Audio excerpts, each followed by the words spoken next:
Je suis en retard, je sais, il est 21h14. Il faut parler du voyage solo.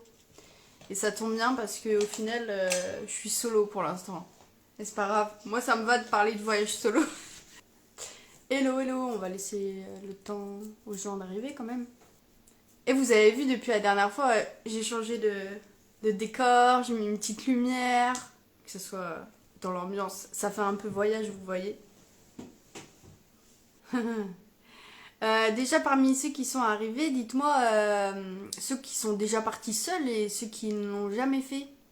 Comme ça, on va voir un peu. Alors, Marine a déjà voyagé seule. Anto, I'm alone, ça veut dire que tu as déjà voyagé seule ou pas? Dites-moi un peu qui n'est jamais parti seul, qui aimerait et n'ose pas. Là, ce soir, on va parler des différentes peurs et il y en a pas mal quand même. Hein. Il y en a pas mal.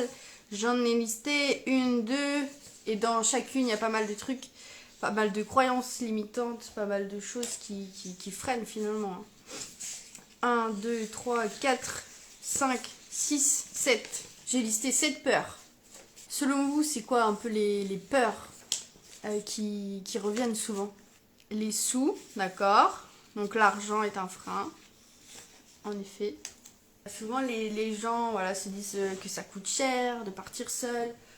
C'est vrai que quand tu loues une chambre pour une personne et pour deux personnes, c'est quand même pas pareil.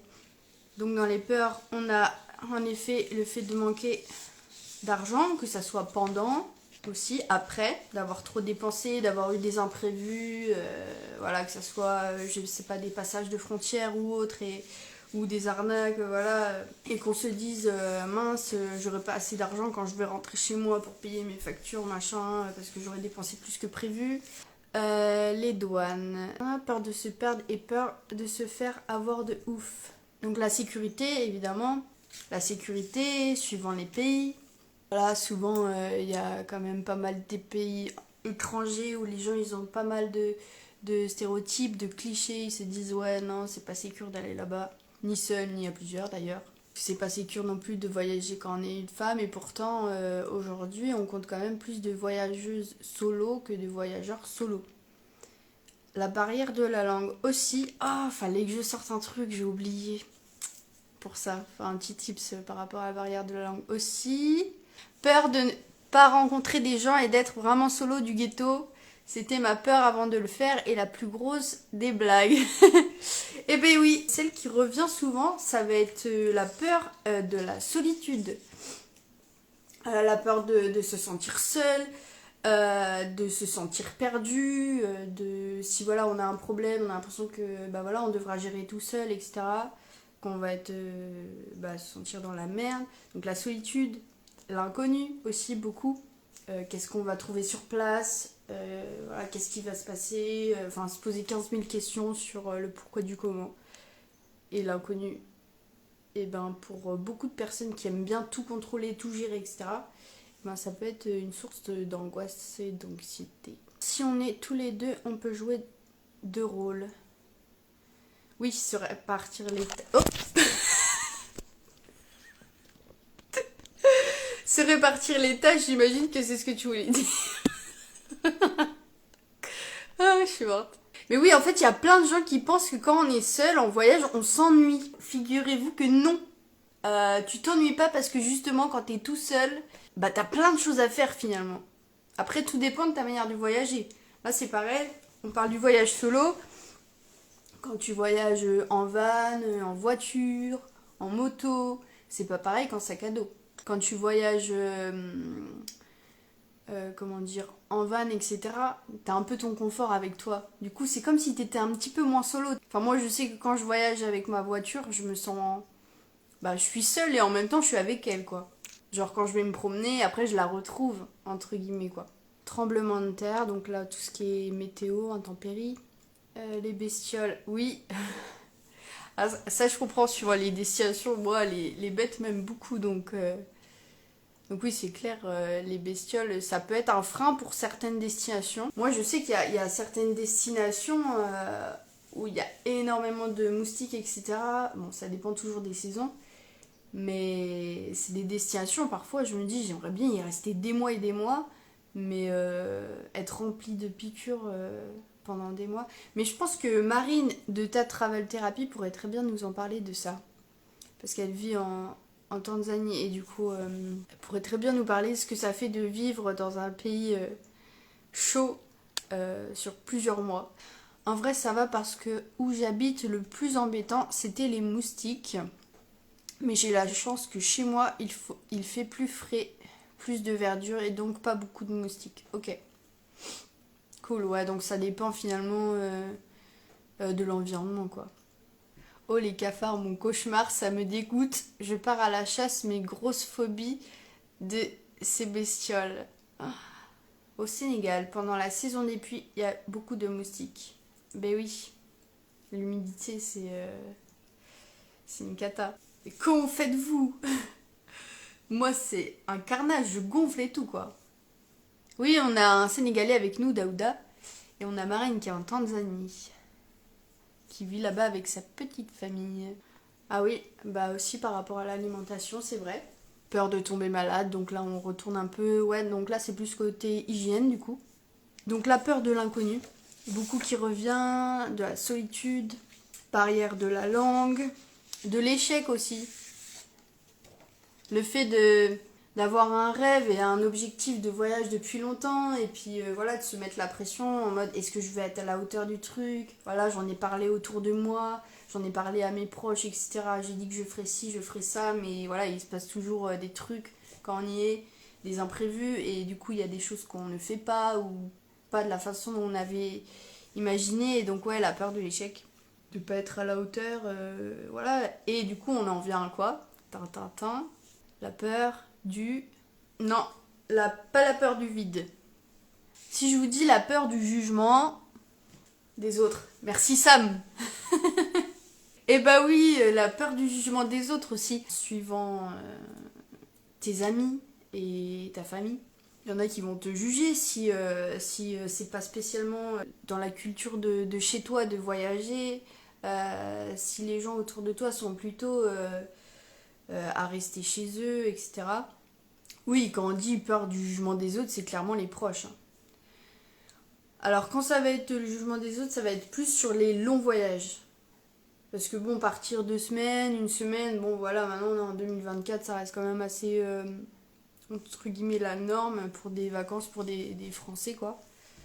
Mais tout de suite, quand on commence à taper sur des voyages vraiment plus longs, et ben ça commence à interpeller, quoi. Il y a des gens qui sont pas ouverts à ça. Euh, qui vont avoir tendance à critiquer, à se dire ah mais t'es égoïste de partir si longtemps, tu penses pas à nous, c'est irresponsable. Par exemple, je sais que ça se fait beaucoup de gens, voilà, ils font leurs études et puis au final à la fin de leurs études, bah ils ont trop envie de voyager, etc. Et leurs parents qui leur disent mais non, maintenant il faut que tu travailles et tout, c'est pas le moment et tout.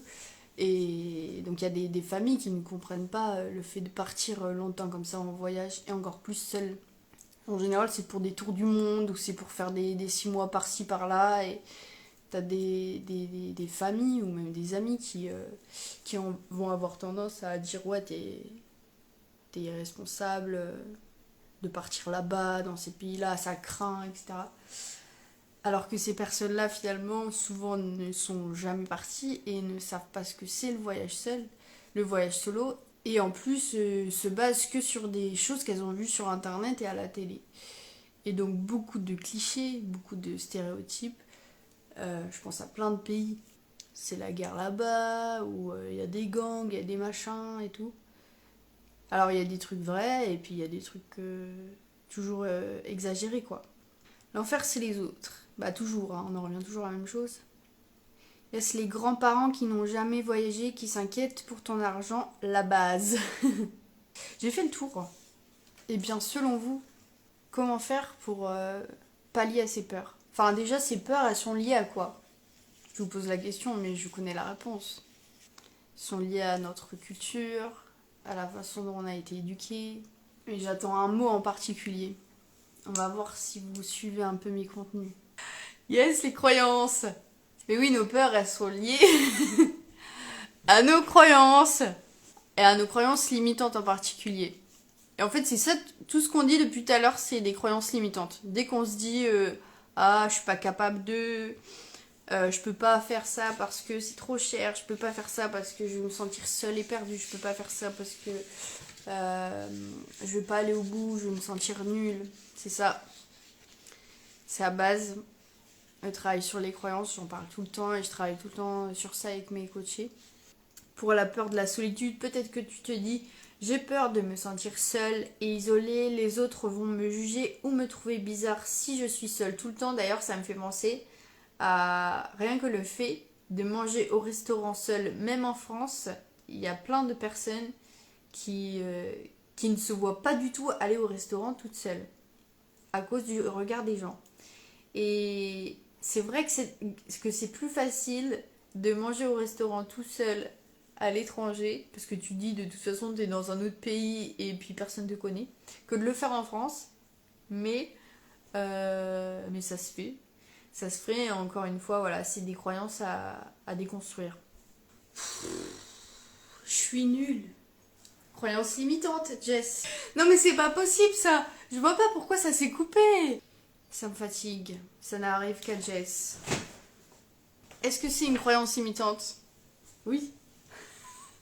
Alors déjà, pour contrer la peur de l'inconnu, quand on veut partir voyager seul, enfin, surtout quand on est hyper perfectionniste ou qu'on est hyper sensible, moi je sais ce qui me rassure, c'est de faire des recherches en fait. Peu importe là où tu pars en voyage, que ce soit en France ou du coup surtout à l'étranger, le fait de faire des recherches va vraiment répondre à plein de questions que tu te poses et alléger certaines peurs que tu as. Que ça soit celle de la sécurité, surtout celle de la sécurité, celle de l'inconnu, barrière de la langue aussi, l'argent. Maintenant, on a à disposition sur Internet, on a accès à tellement de sites, de contenus, que ce soit sur les plateformes de vidéos, les blogs voyage, il y en a en pagaille, des contenus astuces voyage, vraiment, il y a de quoi faire. Et donc vraiment se renseigner sur la destination. Ça vraiment... ça enlève plein de craintes. Hein. Ça allège vraiment en charge mentale de préparer finalement. Que ce soit financièrement. Voilà, le fait de faire tes recherches et de savoir combien ça va te coûter. Donc tu vas savoir combien il faut économiser. Vraiment faire des recherches mais poussées quoi. Donc aller chercher les sites pour les billets d'avion, aller chercher combien les logements ça coûte, etc. Aller chercher les petites astuces. Ça prend du temps. Mais aujourd'hui, vous avez accès à tellement de sites internet, de blogs, etc. qui vous donneront plein d'infos. Ils vous donneront vraiment les petites astuces, etc. pour dépenser le moins possible. Donc finalement, quand tu as envie de voyager seul, faut vraiment être curieux. Et comme tous les défis et tous les rêves, etc., faut se donner les moyens. Y aller étape par étape. Et ça commence par, savoir à peu près où tu as envie d'aller. Déjà, quand t'es jamais parti, même un week-end, commencer par partir juste un week-end. C'est ce que je recommande le plus. Même partir une journée. Après, tu pars 2 jours. Si même partir 2 jours, c'est compliqué. Voilà, faut y aller step by step. Et puis après, voilà, tu pars 4 jours, tu pars 5 jours, tu pars 6 jours. Petit à petit, t'augmentes. Tu peux déjà très bien rester en France d'abord. Et puis après, tabler sur des destinations qui sont pas à l'opposé de la France. Parce que quand t'as jamais voyagé seul, ça peut être aussi une peur d'aller dans un pays où la culture elle est vraiment totalement différente. Donc si vraiment c'est compliqué pour toi, tu peux y aller par étapes. Commencer petit à petit, faire ses recherches et puis planifier, préparer. Ça veut pas dire... Alors après c'est pareil. Moi je suis un petit peu les deux écoles. C'est-à-dire qu'il y a des gens ils aiment bien quand c'est à la one again, etc. Et puis t'as des gens qui aiment bien quand tout est... quand tout est planifié et finalement il faut faire comme toi tu le sens. C'est ça l'avantage de partir seul, c'est que vu que t'es tout seul, et ben tu peux tout faire à ta façon, à toi finalement. Et ça c'est un des bénéfices du voyage solo, je vais en reparler tout à l'heure, mais le fait de voyager seul te permet d'être vachement flexible finalement. De pouvoir prendre tes propres décisions, de suivre ton propre rythme. Quand on est plusieurs, parfois on a envie de faire quelque chose et finalement les autres dans le groupe ils ont envie de faire autre chose, donc tu suis le move. Quand t'es tout seul tu peux faire ce que tu veux, c'est ça l'avantage. Quand tu pars à l'étranger ou même en France, peu importe, 2 semaines ou une semaine, bah forcément que tu as envie d'optimiser ton temps et de rentabiliser aussi ton voyage. Donc forcément, moins tu pars longtemps, plus tu vas planifier pour profiter. Et de toute manière, quand tu veux vraiment vivre un voyage voilà, de découverte de soi, un peu travel thérapie et découvrir la culture, tu pars pas 2 semaines. Tu pars minimum un mois. Alors il y a des gens qui pourraient dire ouais c'est égoïste etc. Mais au final non, c'est juste une liberté. C'est un cadeau aussi qu'on se fait à soi-même. Parce que voyager seul, c'est une occasion aussi de... Surtout quand c'est long. À partir du moment où tu passes le mois, à partir d'un mois, même 3 semaines, et ben c'est l'occasion de prendre de la distance sur sa vie, de faire une introspection, d'apprendre à mieux se connaître, de développer sa confiance en soi, son estime de soi, son amour de soi. Moi je suis partie au Vietnam en 2019, ça allait pas du tout dans ma vie à ce moment-là, et je savais qu'il fallait que je déconnecte et que je parte très loin. Et je suis partie au Vietnam, donc à l'autre bout quoi. Et en fait je savais que ça allait être une expérience de ouf pour moi, parce que à ce moment-là, donc je sortais même plus de chez moi, même aller chercher du pain, c'était compliqué. Et là, j'allais me retrouver à l'autre bout du monde, toute seule, un mois et demi. Comme ça, ça paraît très peu par rapport à tout ce qu'on voit sur les réseaux. Mais quand tu n'es jamais parti solo à l'autre bout du monde, bah cette semaine, c'est beaucoup quand même. J'avais 21 ou 22 ans. Et ça a été une des meilleures décisions de ma vie finalement. Et puis moi, j'étais pas partie dans une optique de faire du tourisme ou quoi. J'étais vraiment partie dans une optique de faire un travail sur moi. Donc j'ai pris le temps. Je suis partie cette semaine et j'ai pris le temps. En fait, à chaque endroit, je restais genre une semaine. Je passais du temps avec les locaux, je parlais avec eux.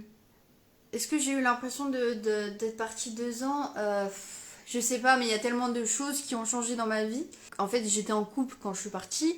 Quand je suis revenue, voilà, il y a eu séparation. Et puis plein d'autres changements. J'ai commencé un job à ce moment-là. J'avais le projet de partir en Nouvelle-Zélande, en stop. Mais il y a eu le Covid. Donc tout s'est un peu bousculé et tout avec le Covid. Mais bon, comme tout le monde, j'apprends rien à personne. Au Sénégal, j'ai fait combien de semaines? Eh ben, pas beaucoup. C'était avec ma mère. 2 semaines et 3 semaines. 2 semaines la première fois, ou 2 semaines et demie, et 3 semaines la deuxième fois.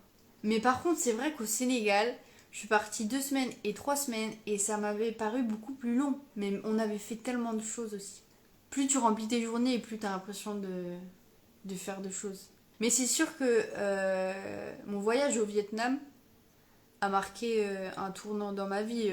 C'est souvent dans mes discussions ou quand je raconte un peu ma vie ou quoi, que je dis depuis le Vietnam, déjà ça fait rire tout le monde parce que, enfin, ça fait comme si j'avais fait la guerre du Vietnam quand je dis depuis le Vietnam, alors que je parle de mon voyage. Mes deux références dans ma vie, c'est le Vietnam et le Covid. Mes références temporelles, je parle. Et ouais, donc le voyage solo vraiment permet de faire un travail sur soi. Énorme, vraiment. De sortir de sa zone de confort, c'est toujours quelque chose un sujet que j'aborde ici, sur mon compte. Et de prendre du recul sur sa vie. Vraiment de faire une introspection et d'apprendre aussi à se débrouiller. Il y a plein de gens aussi qui osent pas partir seuls parce qu'ils se disent ouais mais dans telle ou telle situation comment je vais réagir, comment je vais faire, je vais être seule. je vais pas savoir quoi faire. Et finalement, j'ai un exemple à raconter. Par rapport au Vietnam, une fois j'étais partie me promener, alors c'était en fin de journée, il faisait encore jour, hein, ou au milieu d'après-midi, je sais plus. Et là-bas, il y a des chiens, un peu comme. Je sais pas si c'est les mêmes races qu'au Sénégal, mais ils ressemblaient un peu. Et si vous voulez, les chiens au Vietnam, quand ils aboient, ils font un peu peur, quoi. Déjà de base, je suis pas méga chien, moi je suis plutôt chat. Il y a Néron qui est là-bas, en train de dormir. Donc je suis pas hyper fan des chiens, quoi. Et, et si vous voulez, il y en a beaucoup des chiens. Il y a toujours un chien dans les temples pour surveiller, quoi. Pour voir qu'il n'y ait pas de gens qui viennent faire des bêtises ou quoi. C'est un peu des. Voilà, c'est ça, ils ferment pas spécialement leur maison ou quoi, ils ont des chiens pour garder, quoi, chez eux. Et donc, quand tu passes devant les maisons et tout, parfois il y en a qui sortent. Parfois il y en a, ils sont dans les rues, et tu sais pas trop à qui ils appartiennent, etc.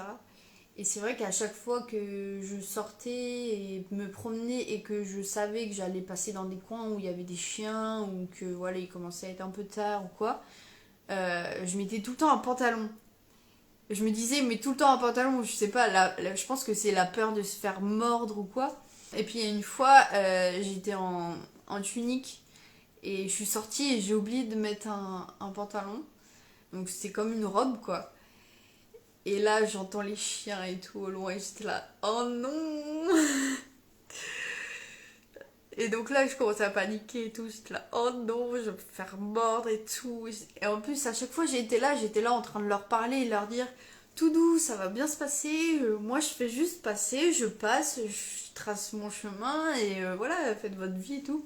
En fait, non, ce coup-ci, ils étaient trois chiens. En fait, c'est le genre de pays, t'as plus peur des chiens que des êtres humains. Enfin, moi en tout cas. Et pourtant, ils sont pas méchants. C'est juste moi, voilà. Et puis, à ce moment-là, j'étais pas sereine du tout. Ce que j'ai fait, c'est que les maisons là-bas, c'est beaucoup des vérandas, c'est très ouvert, etc. Bah, il fait chaud, quoi. Je suis rentrée chez des gens et je leur ai dit, excusez-moi, en fait, on va parler de la barrière de la langue après, parce que je leur ai pas dit excusez-moi, et là-bas, ça parle pas trop anglais. Dans les endroits touristiques, oui, mais sinon, non. Et donc ce que j'ai fait, c'est que j'ai fait mon voyage avec Google. Google Traduction, c'est ton meilleur ami en voyage, vraiment. Bref, je sors mon truc direct, je dis excusez-moi. Donc j'enregistre, ça met en vietnamien. Excusez-moi, il y a trois chiens qui sont là et j'ai peur et voilà. J'ai juste dit ça. Et le gars, il est sorti de chez lui, il les a virés et puis voilà quoi. Donc finalement, on en revient un peu à ce qu'on disait au début, la peur de si t'es confronté à telle ou telle situation, et ben de te retrouver seul. Ou même il y a des personnes qui pensent que en France la mentalité, bon bah ça dépend des villes, etc. Mais de manière globale, les gens sont de plus en plus renfermés sur eux-mêmes. C'est un peu la société qui évolue dans ce sens, où on se sent de moins en moins en sécurité, de moins en moins écouté, etc. Et du coup, on se dit que ça se trouve, c'est pareil ailleurs, mais au final, la majorité des autres pays, ils sont tellement, mais tellement accueillants, c'est un truc de fou. Le Maroc, très très accueillant. Sénégal aussi. Vietnam, du coup, voilà, je parle forcément de ce que je connais. Mais même, j'étais allée en Hollande et j'avais adoré la mentalité. Une fois, on se baladait dans Amsterdam avec une pote. Et, dans la même journée, 3 fois, il y a des Hollandais qui sont venus nous voir en mode vous avez besoin d'aide. Alors quand on est rentré à Paris, après ça a fait tout drôle, hein. Et bref, donc tout ça pour dire que quand vous avez besoin d'aide, l'aide elle est là. C'est juste qu'on est tellement aujourd'hui dans une société où on est renfermé sur nous-mêmes, avec les réseaux sociaux, avec tout le monde, la politique en France, plein de choses qui se passent. Tout est fait pour qu'on soit hyper renfermé sur nous-mêmes, et qu'on ne communique plus entre nous, qu'on n'interagisse plus entre nous. Ce qui fait qu'on pense que ouais, si on a besoin d'aide, personne ne sera là.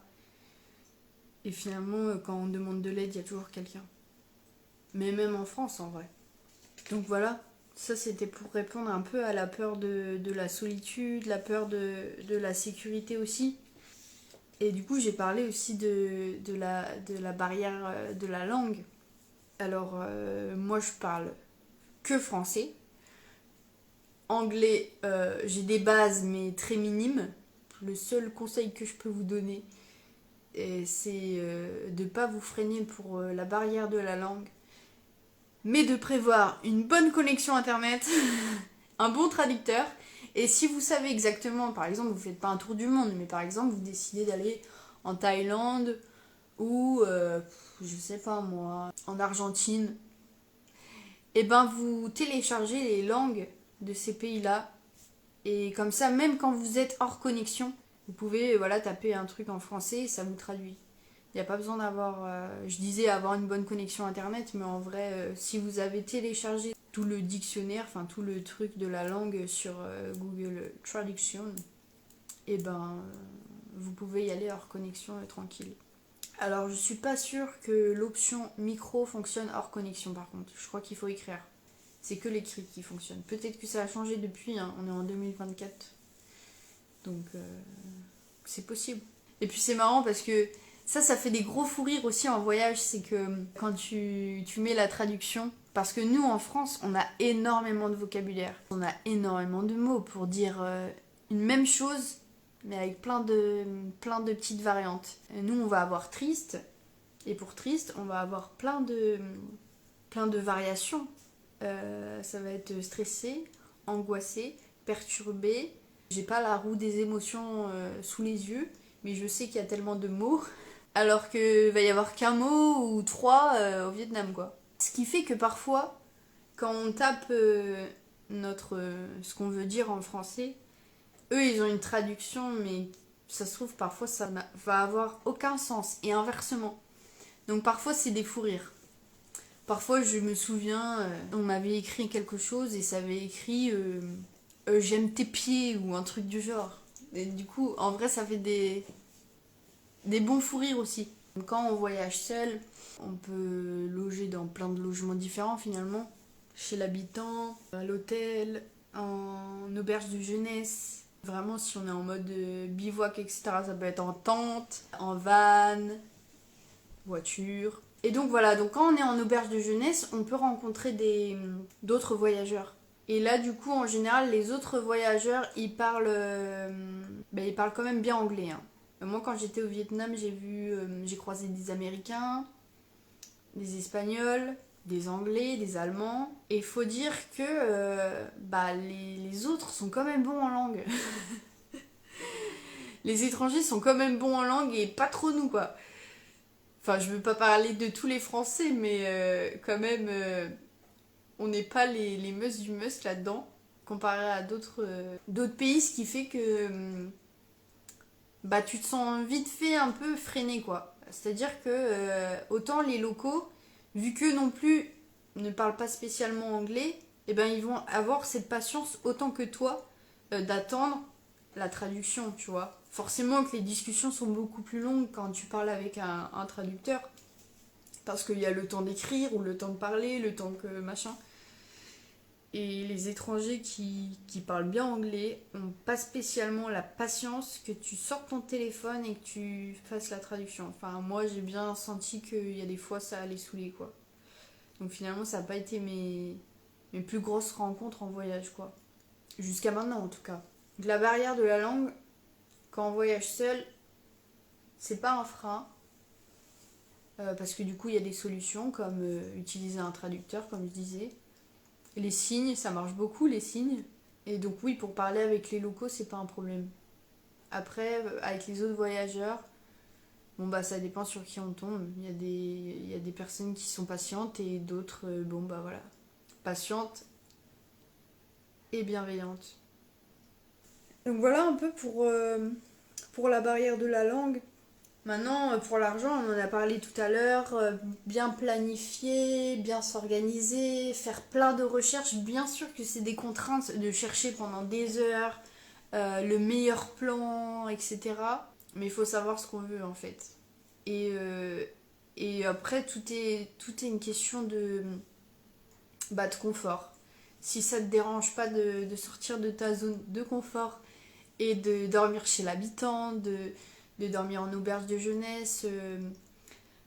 Aussi, il y a des moyens gratuits, comme, enfin gratuits entre guillemets, comme Couchsurfing, qui permet de dormir chez l'habitant gratuitement. Je mets bien des guillemets parce que l'idée c'est pas d'aller chez quelqu'un et de dormir gratuitement et puis hop tu dors et tu repars. L'idée c'est de partager un moment. Donc souvent en Couchsurfing ça fonctionne un peu. Enfin moi je sais on a pas mal d'étrangers qui sont venus à la maison. On a eu une Turque. Et au final, bah, l'idée c'est que eux, ils te fassent découvrir un petit peu leur culture quand ils viennent chez toi ou quand toi tu vas chez eux. Et donc ça va être le partage d'un repas ou autre. Et ça c'est vraiment cool, Couchsurfing, je recommande pour les petits budgets. Faut être quand même assez flexible. Ça aussi c'est quelque chose que le voyage en solo te permet, la flexibilité. Non, après par rapport à la peur de l'échec qu'on a évoqué tout à l'heure, bah la peur de l'échec de manière générale, là c'est un gros travail à faire sur soi. Un travail à faire sur ses propres croyances, son rapport à l'échec, changer sa définition de l'échec, finalement qui ne tente rien à rien, et l'échec c'est peut-être de ne rien faire finalement. Même si dans tous les cas, de n'importe quel obstacle, expérience, on apprend quelque chose. Mais si tu ne fais pas, tu ne peux pas savoir. On a parlé de la solitude. Comment se sentir moins seul en voyage? Bah, en auberge de jeunesse, on peut rencontrer plein d'étrangers. En étant chez l'habitant, on peut rencontrer des locaux. Et puis après, apprendre aussi à vivre la solitude. Faire un travail sur soi, encore une fois, là-dessus. Quand tu as peur de la solitude, c'est déjà que tu as peur de la solitude même chez toi. T'as pas besoin, c'est déjà une peur que tu peux avoir même sans partir en voyage. Donc ça, vraiment, le travail est pour tout, c'est important. Et ensuite, la peur de l'inconnu. Bon, on en a déjà parlé pas mal tout à l'heure finalement, c'est vraiment se renseigner. Et aussi faire ce travail sur soi de lâcher prise et de se dire que on ne peut pas tout contrôler aussi. Alors je sais que c'est plus facile à dire qu'à faire. J'ai quand même beaucoup parlé du voyage à l'étranger, etc. Mais finalement, il y a pas mal de personnes qui veulent juste voyager en France avec leur voiture ou avec leur van ou même en moto. Et là, encore une fois, c'est pareil, quand tu pars avec un véhicule, quel qu'il soit, et bien se renseigner, bonsoir, bien se renseigner sur toute la mécanique finalement. Parce que si tu pars dans un pays, tu te retrouves en pleine campagne, etc., et que il faut que tu te débrouilles tout seul avec ton véhicule, il faut que tu le connaisses quand même bien. Donc que ça soit une moto, un van ou une voiture, bah pareil, quand même bien connaître son véhicule pour pouvoir réparer les bases. Et après c'est pareil, n'importe quel pays, tu trouveras quelqu'un pour t'aider. J'ai une anecdote vite fait avec ma mère. Une fois elle était au Maroc en moto avec sa BMW 700 GS. Il était tard, à la base elle s'était dit non je vais pas continuer la route, finalement elle a continué et je crois qu'elle s'est pris avec la jante une grosse pierre, enfin bref elle est tombée. Son pneu, enfin sa roue était tordue, je sais plus. Et bah il commençait à faire nuit quoi. Bah elle est restée là comme ça à côté de la moto et elle s'est dit bon bah voilà. Et en fait, elle avait pas écouté son instinct. Son instinct lui avait dit non, on n'y va pas, non, ne continue pas. Elle y est quand même allée. Comme quoi, toujours écouter son instinct et son intuition. Ça, c'est une des 6 choses à retenir aussi pour voyager seule. C'est toujours écouter son intuition et son instinct. Mais bref, du coup, elle était là au bord de la route ou du chemin, je sais plus, avec sa moto. Et au final, quelqu'un s'est arrêté. Et puis ils sont venus la chercher avec un camion, je sais pas quoi. Elle est tombée chez une famille qui sont devenus des amis par la suite. Elle est restée une semaine avec eux. Elles lui ont appris à faire le pain marocain, etc. Enfin plein de trucs. Et puis eux, ils ont réparé la jante de sa moto pendant la semaine. Parce qu'ils connaissaient quelqu'un qui avait un garage, etc. Bref, ce qu'on peut retenir un peu de l'anecdote, c'est que bon, elle a pas écouté son instinct. Et finalement, c'est toujours important d'écouter son instinct. Mais ce n'est pas arrivé par hasard, c'est qu'il fallait que ça arrive dans tous les cas parce qu'elle est tombée sur des personnes ultra bienveillantes qui sont devenues des amies par la suite et qu'elle est retournée voir 2-3 fois depuis, même plus je crois. Elle les a souvent sur WhatsApp, etc. Donc c'est vraiment des liens forts. D'ailleurs, moi, les familles chez qui j'ai logé au Vietnam, je suis restée très proche aussi. Une amie aussi qu'on s'est faite au Sénégal qui est devenue une vraie amie avec qui on parle encore. Et c'est vrai que finalement, tu crées des liens très forts dans ce genre de pays. Enfin, il y a toujours des choses qui se passent imprévues, mais finalement, c'est ça la beauté du voyage de manière générale. Et il t'arrive encore plus de péripéties et de choses comme ça quand t'es seul, finalement. Parce que les locaux, peu importe le pays, ils te voient solo et ils se disent oh là là, mais il est tout seul et tout. Tiens, je vais lui poser des questions, je vais lui proposer de venir manger chez moi, ou tiens, il sait pas, et lui il voyage en vélo, il fait le tour du monde en vélo, tiens, je vais lui proposer s'il veut pas dormir à la maison. Enfin, vous avez vraiment des gens avec un cœur énorme partout dans le monde. Vous fouinez un petit peu sur les réseaux et vous allez voir plein de témoignages hyper bienveillants. Alors oui, il y a des risques, il y a des dangers, mais les dangers, ils sont partout. Moi, je me suis sentie 100 fois plus en sécurité, à part pour les chiens. Mais je me suis sentie beaucoup plus en sécurité au Vietnam, sincèrement, qu'en France. Et j'habite pas une grosse ville, hein. J'habite une petite moyenne ville en Normandie. Je sors pas beaucoup, mais si ça m'arrive de rentrer à pied le soir, et ben comme à mon avis 3/4 des femmes en France, je suis là toutes les 5 secondes à regarder derrière moi. Et chose que je ne faisais absolument pas au Vietnam. Tu te sens hyper sécure quand même dans énormément de pays en Asie. Et dans d'autres pays aussi. Donc vraiment là on revient toujours à la question de la sécurité. Et ça c'est des témoignages qu'on entend souvent. Il suffit d'aller les chercher toutes ces informations là finalement. Ouais, et ben par rapport aux bénéfices, tout ce que j'ai déjà listé, l'indépendance, l'autonomie, la flexibilité, voilà tout ce que ça apporte le voyage en solo, d'être libre de ses propres choix. Voilà, si tu te lèves un matin, je sais pas, admettons t'es en van et tu décides que t'as envie d'aller à tel endroit, t'es libre d'y aller quoi. Si tu décides de te lever et finalement de rester là où tu es, tu restes là où tu es. Si ce jour-là, tu as envie d'aller te baigner, de faire une randonnée, d'aller en boîte, j'en sais rien. Vraiment, je dis des trucs qui n'ont rien à voir parce qu'il y a il y a énormément de voyageurs et il y a autant de voyageurs différents qu'il y a de gens qui voyagent. Donc il y a plein de façons de voyager et l'idée c'est vraiment de voyager à sa manière finalement. Il n'y a pas une seule façon. Et c'est vraiment important de s'écouter soi et de se poser les bonnes questions. Donc vraiment, il y a tous ces bénéfices-là, l'indépendance, l'autonomie, la flexibilité, la découverte de soi, j'en parlais tout à l'heure, le fait de prendre de la distance sur sa vie, de faire une introspection, de sortir de sa zone de confort. Aussi, quand on prend de la distance aussi, on se sent plus créatif. Enfin, après, tout dépend de notre caractère de base. Le fait de prendre du recul et de changer d'environnement, etc., ça cultive la créativité et ça fait naître en nous des nouvelles envies. Et souvent, quand on rentre d'un voyage comme ça, après, on a plein d'envies, plein de projets en tête. Enfin voilà, on a envie de réaliser plein de choses. Et donc, c'est pour ça aussi que le voyage, c'est hyper ressourçant. Et encore une fois, c'est une vraie thérapie. Même court.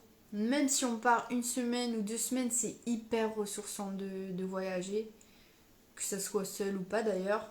Mais c'est vrai que c'est encore plus enrichissant quand on part seul.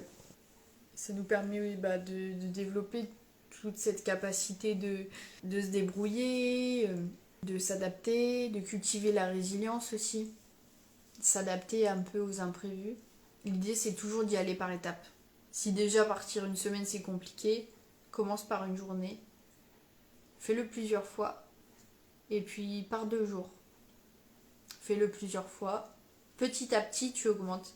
C'est comme ça qu'on a introduit des nouvelles habitudes. Donc voilà, vraiment le voyage en solo permet de se challenger et puis de sortir de sa zone de confort, quoi.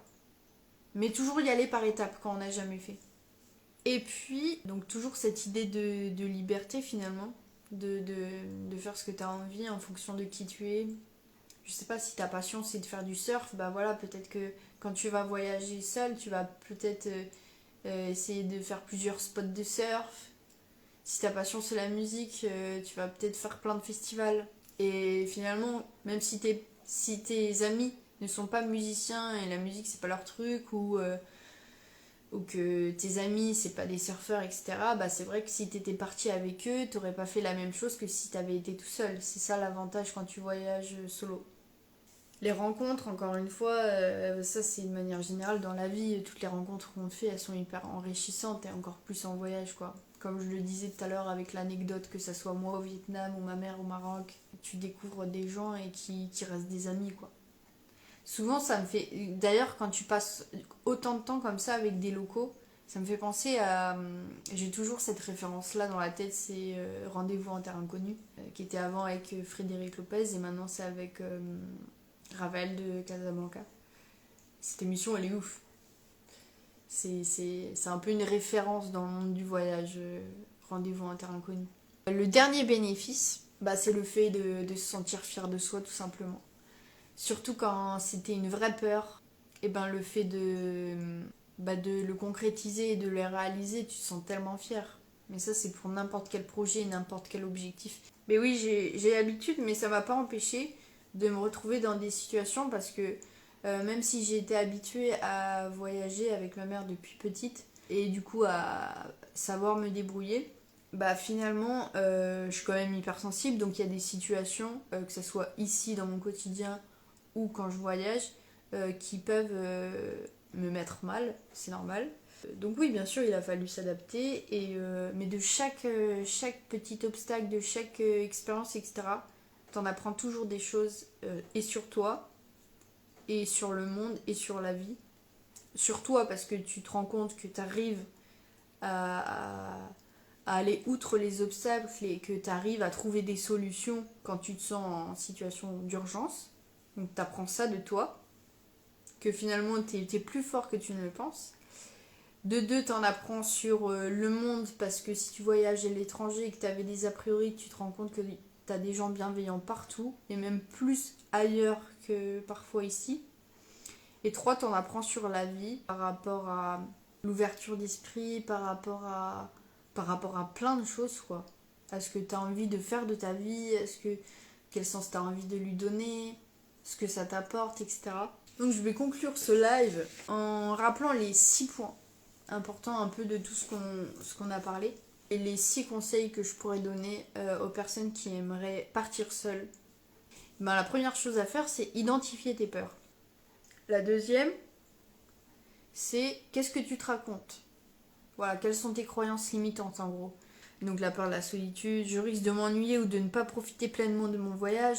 Là par exemple, si je devais un peu casser cette croyance-là, ça serait par exemple, moi quand je pars en road trip en voiture, et ben j'ai ma routine. Ça aussi c'est rassurant d'avoir une petite routine, même quand t'es en sac à dos. C'est-à-dire que tu arrives dans une auberge de jeunesse, tu vas un peu tout le temps faire la même chose.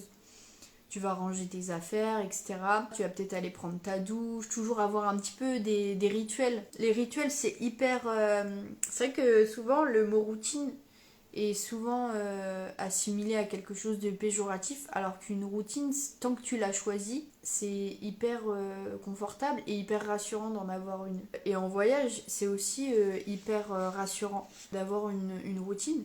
Par exemple, voilà, quand tu voyages en van ou en voiture ou peu importe, ben tu vas avoir toujours ta routine. Le matin tu fais ton petit déj, etc. Voilà, après tu te dis ah bah qu'est-ce que je vais faire aujourd'hui, etc. Et puis le soir, voilà, tu te fais à manger, tu te prépares à manger. Quand tu es en voiture et en tente, il faut toujours déballer la tente, la monter, sortir le réchaud, etc.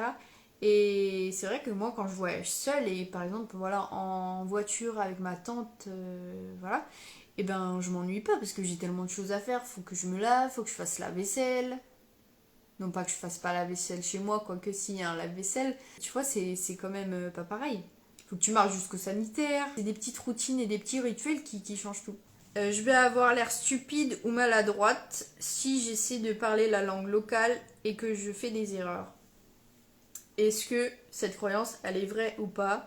Je vais avoir l'air stupide? Non, ça c'est quelque chose que tu te racontes. Maladroite, bah pareil, tu fais de ton mieux, donc finalement, tu fais ce que tu peux.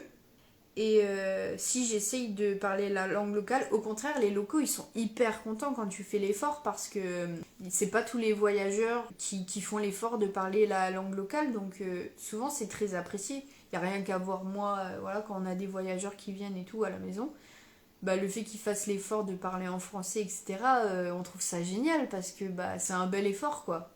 Donc c'est pareil dans les autres pays du monde.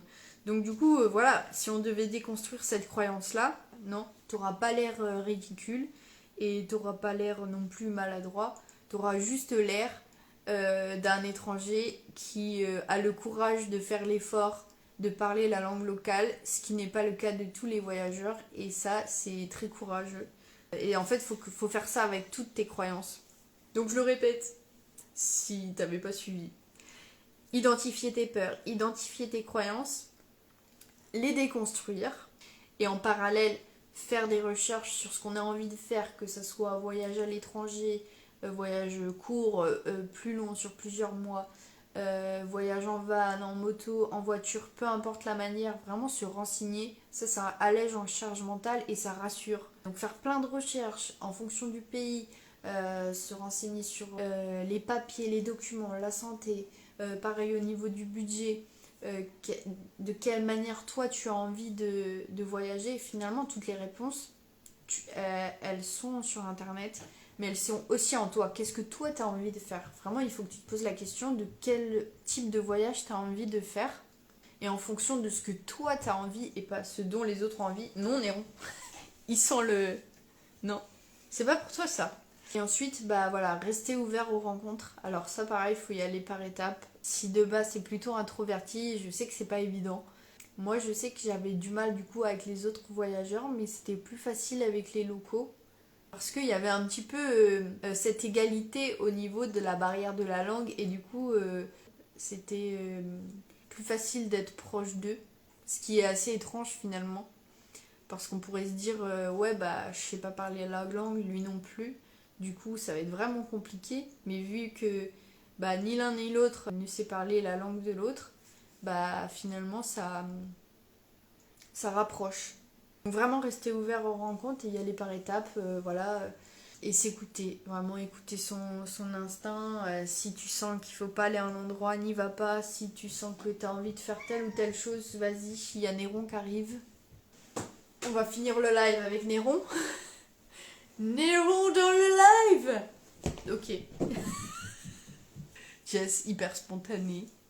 Si je devais conclure ce live, je finirais par une citation de Mike Horn qui dit « Si vos rêves ne vous font pas peur, c'est qu'ils ne sont pas assez grands. » Et si toi tu as envie de voyager seul et que tu as peur de le faire, sache que c'est normal. Parce que si c'est un de tes rêves, et ben c'est normal que ça te fasse peur parce que c'est un grand rêve, mine de rien, de voyager seul. Et même les personnes qui voyagent seules ont encore un peu des appréhensions, des craintes. C'est pas parce qu'on le fait que voilà, on est hyper serein. Non, ça serait mentir que de le dire.